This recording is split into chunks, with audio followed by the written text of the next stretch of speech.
Basically, that means this is me, this is Jane. If conservation had rock stars, this woman would be Mick Jagger, Bob Dylan, John Lennon, and Elvis all wrapped up in one. She's a star. She loves being a star.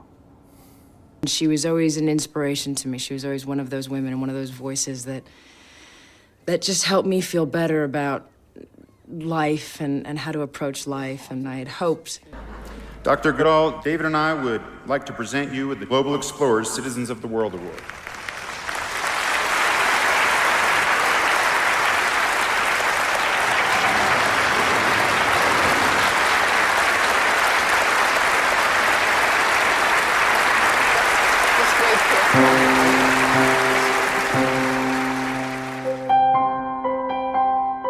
When I was growing up, I lived in England, and we did not have very much money at all.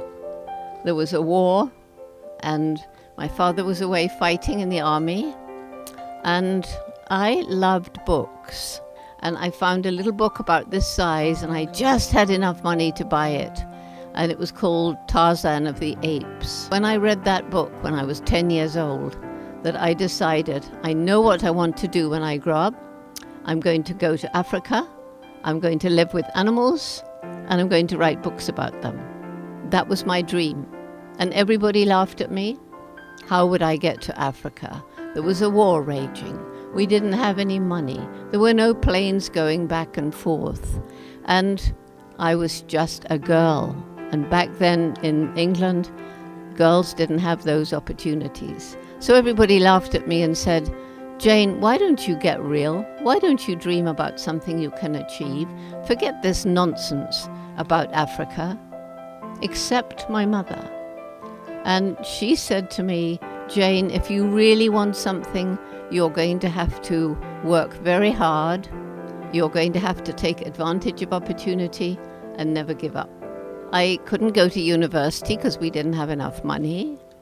But I got a job in London as a secretary, and saved up my money and saved up my money. And then I got a letter from a school friend inviting me to Kenya, and I still didn't have nearly enough money. And so I went home where I didn't have to pay rent, and I worked as a waitress, and it was jolly hard work for about 4 months, serving people's breakfast, lunch and dinner. And eventually I had enough money saved up for a return fare to Africa by boat. And then I got there, stayed with my friend, heard about Louis Leakey, and as many of you know, it was Louis Leakey who gave me the opportunity to go and learn about not just any animals, but chimpanzees, the animals most like us. And when I began studying the chimpanzees in 1960, nobody knew anything about chimps in the wild. I was so lucky because nobody knew anything. And the big problem, of course, at the beginning was that the chimps had never seen a white person before, and they took one look and they would run off into the vegetation. And I was desperate because I knew that if I didn't see something exciting, the money would run out. We had money for just 6 months, and that would be the end of the whole dream. And then one chimpanzee, and I bet some of you know his name, it was David Greybeard, right. So it was David Greybeard who began losing his fear, and it was David Greybeard who one special day showed me that chimpanzees can use objects as tools. So I saw his hand reach out, break off a piece of grass, a stem, push it down into a termite mound, leave it for a moment, carefully pull it out, and all the soldier termites were biting on with their jaws, with their mandibles, and he picked them off with his lips and crunched them up. And if you were to see an animal doing that today, it wouldn't be exciting at all.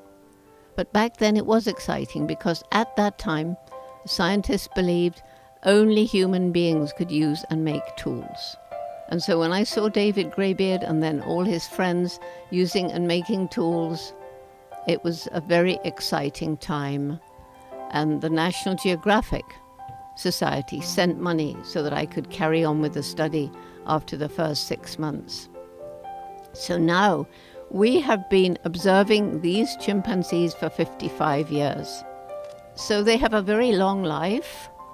And you know how your friends are all different, aren't they? They're not behaving in all the same way. Chimpanzees are exactly the same. They have their own personalities. They behave differently. Some are nice, some are nasty. And there are good mothers and bad mothers in chimp society, just as in human society. And we know today that in their biology, they're more like us than any other living creature. I'm not there at Gombe anymore. Does that mean that we've finished studying these chimpanzees? No. We have a research team there. And I get there twice a year for a few days. But I'm not doing the research anymore.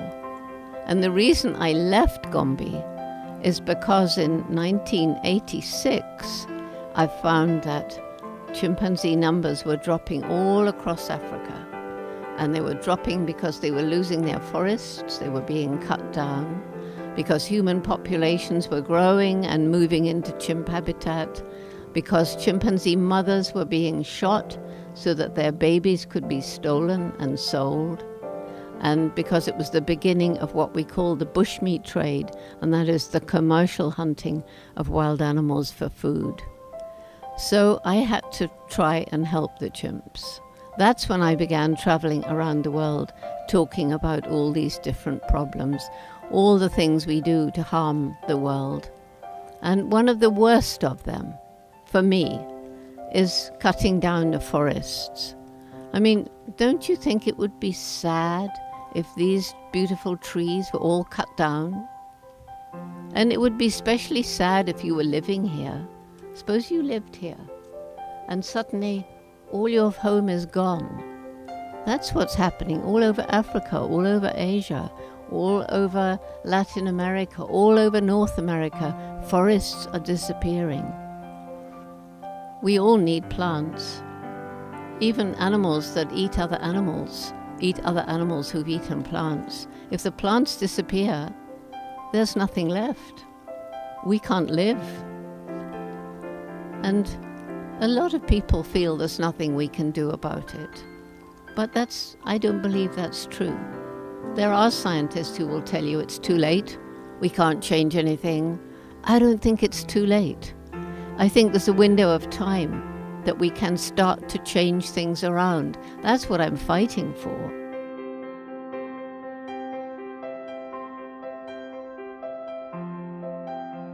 Really exciting moment for me.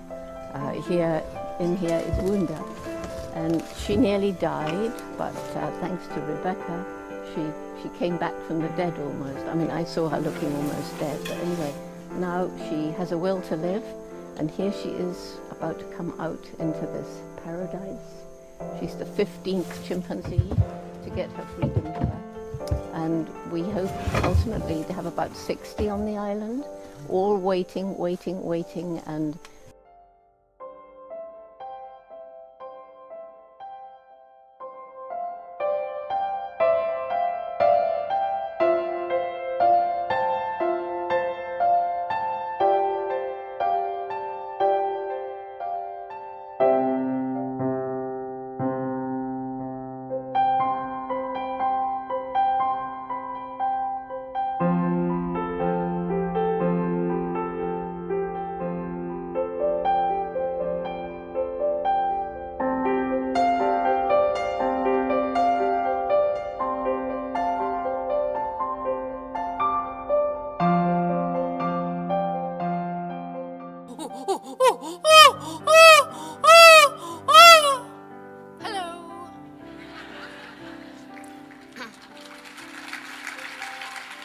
we have to remember that each single one of us matters. We have a role to play in this life, just as every small species does. Social media, because you can put out information and reach hundreds more people. We here think globally, act locally. Don't. If you think globally, you become filled with gloom. But if you take a little piece of this whole picture, my piece, our piece, this is what I can do here. I'm making a difference. And hi, wow, they're making a difference over there, and so are they, and so are they. And so gradually the pieces get filled in, and the world is a better place because of you.